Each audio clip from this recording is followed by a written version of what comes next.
ஐயா வணக்கங்கய்யா. தம்பி.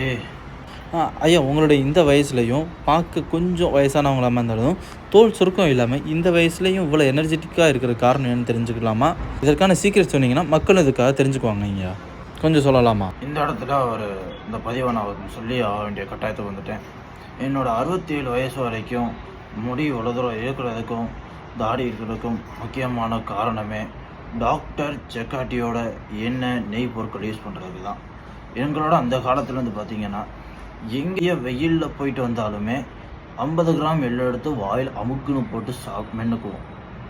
இது மூலியமாக எங்களுக்கு வெயிலில் போகிற அந்த ஒரு சூட்டை எங்கள் உடம்புக்குள்ளே ஏறாது. இதனாலவே எங்களுக்கு முடி கொட்டுற பிரச்சனை இல்லை. காலைல எந்திரிச்ச உடனே டாக்டர் செக்காட்டியோட நெய் எடுத்து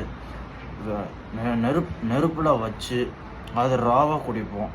ஒரு நாள் அப்படி பண்ணுவோம். இன்னொரு நாள் சுடு தண்ணியில் டாக்டர் செக்காட்டியோட தேனை கலந்து குடிப்போம்.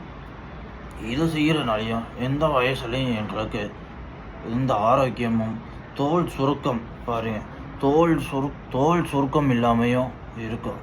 இந்த மாதிரி நீங்களும் இருக்கணும்னா டாக்டர் செக்காட்டியோட நெய்யை வாங்கி டாக்டர் செக்காட்டியோட எண்ணெயை வாங்கி பயன்படுத்தி தான் பெற்ற இன்பமும் வையகமும் பெருகணும் என்று கையூப்பி வேடுபடுகிறேன். அப்புறமாட்டி இந்த வயசான கிழவனோட ஒரு கருத்து பார்த்திங்கன்னா, தம்பியோட எண்ணெய் ரொம்ப சுத்தமாக இருக்குது. இந்த மூட்டு வலி இல்லாமல் இருக்கிறதுக்கு தம்பியோட கடலெண்ணெய் மட்டும்தான் உபயோகப்படுத்துகிறேன். கடலெண்ணெய் மட்டும் உபயோகப்படுத்துகிறேன். மற்றபடி இந்த பூலேருந்து வர எண்ணெய்கள் உபயோகப்படுத்துறதில்ல. மற்றபடி பெரிய பெரிய கம்பெனியில் கொதிக்கிற அளவுக்கு எண்ணெயை உருவாக்குறது மாதிரி பயன்படுத்துறதும் இல்லை. எண்ணெயை மூட்டு வலிக்கு நான் நைட்டு ரொம்ப வலிச்சிச்சுன்னா நான் நைட்டு போல் கடல் எண்ணெய் மூட்டில் தேய்ச்சி படுத்துக்குவேன். எனக்கு ரொம்ப ஒரு 4 நாள்லேயே அதோட வித்தியாசங்கள் தெரிகிறது. பார்த்திங்கன்னா நல்லெண்ணெயை ரொம்ப என்னோடய சாப்பாட்டில் அதிகமாக நல்லெண்ணெயை நான் இப்போ பயன்படுத்துகிறேன். என்னோடய ஒரு வருமானத்துக்கு தகுந்த மாதிரி தான் நான் நல்லெண்ணெயை பயன்படுத்துகிறேன். கடலெண்ணெய், நல்லெண்ணெய், தேங்காய் எண்ணெய் எல்லாமே நான் தம்பிக்கிட்ட தான் வாங்கி உபயோகப்படுத்துகிறேன். நான் தம்பி எப்படி பார்த்தேன்னா இந்த மாதிரி ஒரு யூடியூப்பில் தான் பார்த்தேன். தம்பி நேரில் போய் சந்தரித்து எல்லா பொருளையும் வாங்கி பயன்படுத்தினேன். ரொம்ப அருமையாக இருந்துச்சு.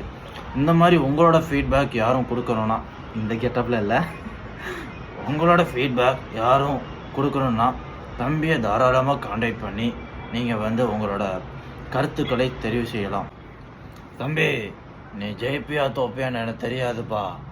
ஆனால் உன்னோட பிஸ்னஸ் பேரில் உள்ள டாக்டர் செக்காட்டின்னு வச்சிருக்க பாரியா, அது உன்னை ஜெயிக்க வைக்கும். உன் விடாமுயற்சி உன்னை ஜெயிக்க வைக்கும்பா. கடைசி வரை நிற்காம ஓடு. தோத்தாலும் ஜெயிச்சாலும்